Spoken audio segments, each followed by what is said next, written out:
अस्सलामुअलैकुम, आपके साथ हाजिर है सना कैसर। आज मैं आपको बटर चिकन बनाना सिखा रही हूँ। 1 किलो चिकन लिया है मैंने। यहाँ पर चेरी टमाटोज थे हमारे घर की, 2 दरमियाने साइज की प्याज ली है, दही लिया है और 1 लीमू लिया है मैंने और 1 पैकेट का मसाला लिया है। चिकन को मैरिनेट कर लेते हैं।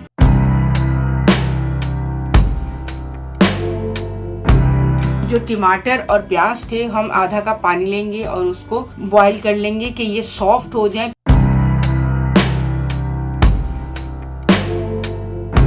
आधा कप ऑयल लिया है और अब बटर ऐड कर दूंगी इसमें। जैसे ही बटर मेल्ट होगा हम इसमें चिकन ऐड कर देंगे।